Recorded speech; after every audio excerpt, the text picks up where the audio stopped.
Hello everyone and welcome to Game 2 in a series between Dignitas Select versus IM's MVP from BlizzCon 2011. This is part of the Battle.net Invitational. I'm not sure if this is part of the winner's bracket or the loser's bracket. I know at some point I believe both of these players were in the loser's bracket. Not 100% sure, but we'll see how this particular game goes. IM MVP spawning as the red Terran player on the top right hand side of the map. Meanwhile, Dignitas Select spawning as the blue Terran. So Terran versus Terran, something that we didn't expect to see a lot of from the BlizzCon Invitational, as the majority of the players were Zerg. So for those of you guys out there who really like Zerg versus Zerg or Zerg versus Terran, maybe a little bit of Zerg versus Protoss, you did get to see those matches. But then again, we did get the Korean. Actually, I'm not going to even talk about the finals just in case you guys have not been spoiled or privileged to that information already. Now, talking about this game, Xel'Naga Caverns is a fairly small map, so I'm interested to see what the strategy will be here on Xel'Naga Caverns for both of these players. Barracks is now being set up over here by Select. Most likely we will be going into some sort of gas play. Meanwhile, back over here, yes, I am MVP also getting a little bit of a later barracks. Not quite sure what to make of it. He started the barracks just a little bit later, and I'm not quite sure why. Perhaps he wanted to mine and get some additional minerals, but I can't believe that the mineral change would really be that large. Refinery now coming into play. Most likely will begin to harvest some gas. This is your standard refinery timing as opposed to a fast refinery. So we may see a tech lab, or we may just see a straight training of a marine with the upgrade to an orbital command. Also, supply depot could be added here for another bunker. We'll see what's going to be happening as an SCV able to slip by and now take a good look around. I am MVP. Looks like he will be upgrading and getting a command center down over here in just a minute, or perhaps building it over here, as there is currently no gas in play whatsoever. And now MVP going to build the command center while the SCV was still inside that base. So a little bit interesting. Perhaps he knew that his opponent already knew what his strategy was, so that's why he didn't really care that he tipped it to his opponent. Reactor now being added, so double training of Marines very likely. We are not going to have a second refinery yet, so we'll see if he tries to go for some early Hellions, or if he's going to go for that command center instead. And it looks like it is going to be a command center, so he's going to be double training Marines, and he's also going to be expanding. And he's not too far behind. He has a little bit more gas. He does have the more production value than I am MVP. With the help of that reactor, he should be able to finish down more. And will that SCV get taken down? That is the key question. Yes, it will, but not before it gains sight of that command center here. And that is going to be a little bit of a hurting blow for MVP. But MVP knows that he can't really do much to stop his opponent from expanding. The total vision command center was about 2/3 or 1/3 of the way done, as we are now going into a factory and perhaps going to be double training up Hellions. Still do not see any gas being placed down over here, so it's going to be mainly focused on SCVs, Marines, and Hellions in just a moment. Select, however, could try to go for a tech lab and go for that Marine tank and do a little bit of a push as well. MVP doing that standard triple racks build, but no, he's only doing a double racks build and now going for a factory himself. He is getting a lot more gas now. Total harvested gas may actually be higher, or about even now with his opponent. Select now going to be falling behind in terms of total overall gas, as he has not established this Vespene geyser as of yet. Factory is going to take over on that reactor. We are going into a starport and adding on a tech lab, so there is a fair amount of gas as well. Will Select go for a Raven, or will he go for Medevacs is going to be the key question, as that is a lot of Marines that he could be using. SCV does do a little bit of scouting. MVP does chase it away with one Marine. The Marine still walking all the way over. You can see that Hellions and Marines are now doing a bit of a push, and now Medevac is being added in addition to more Marines. So it isn't going to be a Raven. Instead, it is going to be Stim Pack, Hellions and Medevacs for this push, and it may be simply too much as an SCV able to sneak by into the base. 4 Marines off looking to go inside and chase around. A siege tank, no siege tech just quite yet. A Medevac also being trained up as the SCV is trying to get as much information as possible before it gets destroyed. Meanwhile, back over here, Marines and Hellions doing a nice push, maybe able to get in a lot more damage. One Hellion does get turned around, and I guess I'm shot down there. There are a lot of Marines and a siege tank now being added, and now Hellions coming over, but that one siege tank is going to be a bit of a problem as the Marines really need to focus down on it. The Hellions need to focus down onto the Marines and those SCVs while that siege tank needs to take care of everything else, and now in comes a Medevac as well for both sides. This is really going to become a game of micro as those Hellions trying to focus down those Marines, and it looks, a very nice pickup there, preventing all those units from being destroyed. But now MVP may end up losing a couple of these Hellions, of these SCVs, as the Marines, a very small tactical force, able to deal a fair amount of damage. In comes the counterattack once more. Very low hit point SCVs, but we'll see what comes of this as those siege tanks are just ever so deadly. Hellions trying to get in proper position. Doesn't look like they were able to do so, as down goes a Marine there, and also picking up a Hellion as well. The Medevac spent a lot of energy healing up all of those SCVs. A second Medevac now being added, but Select doing a great job, able to establish his expansion during that time, and now with a 7 SCV advantage going into the mid game, and now doing a drop onto the high ground as well. So Marines are dropping, Hellions are dropping as well. Is it going to be enough to perhaps deal actual damage is the key question.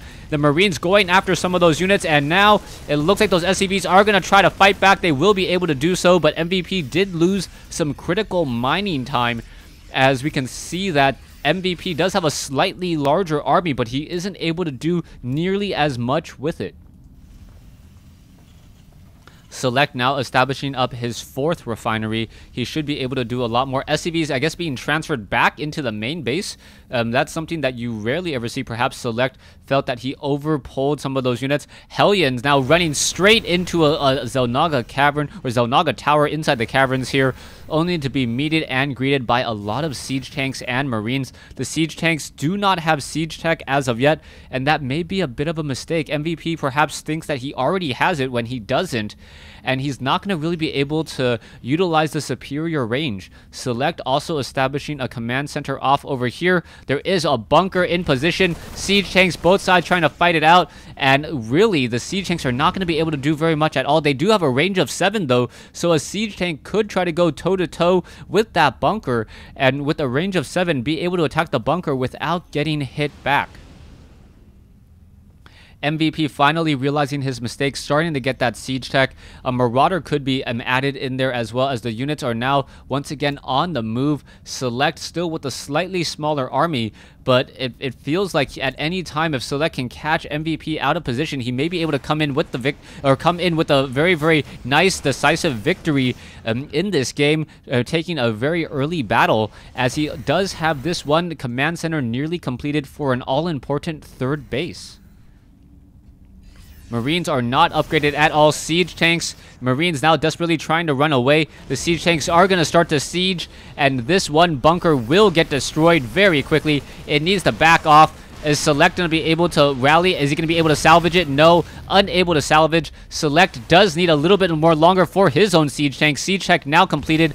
It will siege up as well, and now drawing a line in the sand, both sides, with scanner sweeps in order to make sure to see how much damage can be dealt. Kind of a bit of a Mexican standoff. 1 siege tank versus 3 though, as those 3 siege tanks could perhaps roll in. Now moving in just a little bit. 1 shot is going to be able, or 2 rounds of attack able to just completely destroy that tank here, and I am MVP now with a dominant position, may be able to force Select to try to retreat from this location and give a little bit more ground. This is not good news for Select, but Marines and SCVs are all coming in. SCVs coming off the mineral line. Siege tanks unable to sure who to attack, and now Select able to counteract this attack with a lot of SCVs lost, and the SCV lost is going to be a lot, 53 compared to 24, but MVP going to lose a couple medevacs as well, so 2 key medevacs have been destroyed, and Select with the superior army now, may try to do a bit of a counterattack. MVP needs to siege up. He needs to reestablish himself.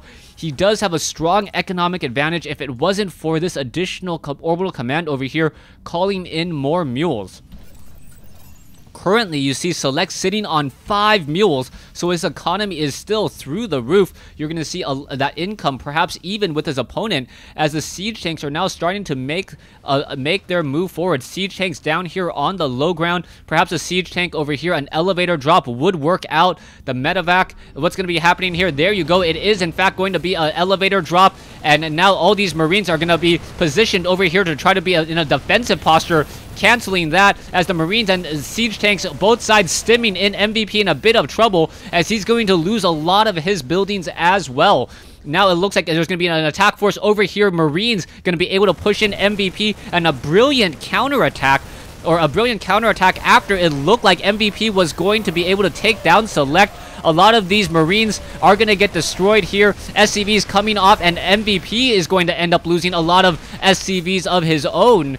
In this engagement, one siege tank may get Select, but is it going to get a shot off? No, it is not going to get a shot off at all, as MVP's units are now going to finish all those units off, but a command has been lost as another small drop happening over here. 4 Marines able to run inside the base, taking down SCV after SCV. The Marines are now finally able to make their way over. More Marines coming in. I believe those were just misrallied, and Select going to lose a couple critical units there, as now Select has a very large advantage. Harvester count, he is slightly behind, but he does have 3 bases compared to MVP's 1.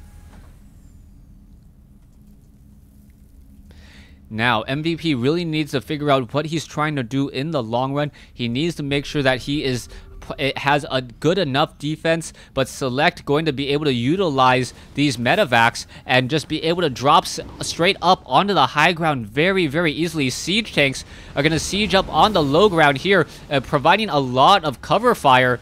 And we'll see how this is all going to work. The Marines going to run straight in and get taken down. Siege tanks down over here. Scanner sweep. MVP.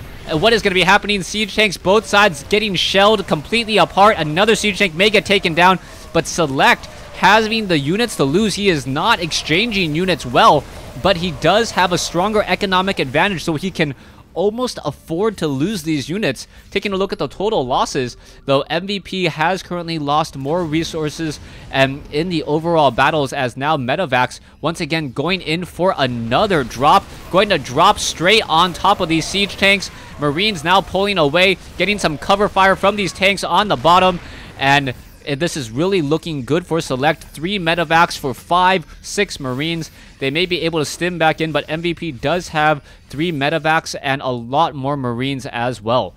Mining off of the gold base, Select has 3 mules here. That's going to be a very, very nice position. Siege tanks in position to try to clean up all of these Marines. Not quite sure why Select is just leaving his Marines down over there, as they are still within combat range. Marines are back over here. Siege tanks, Marines, both sides pushing in, but MVP stimming, only to find reinforcements come back in once again. There is one siege tank a little bit further away than he would like. Down goes that siege tank before it gets off an even final shot. And MVP taking 2 shells, 2 rounds of attack, and now the units are going to be trying to back off once more. Select slowly inching forward with this siege tank, continuing with this pressure. He's trying to strike while the iron is hot, knowing that he has dealt a lot of damage already. SCVs and Marines coming back from over here as well. Marines trying to intercept those SCVs as the siege tanks are finishing off some of the Marines, but I believe Select just has too many forces, and MVP, I believe, will be forced to say GG. 1 siege tank down to 6 hit points, but still able to do maximum damage, as this siege tank, yes, there's the GG from MVP. Very, very well played by Select. We will be going to a Game 3 in this Best of 3 series. Thanks for watching. Thanks for listening.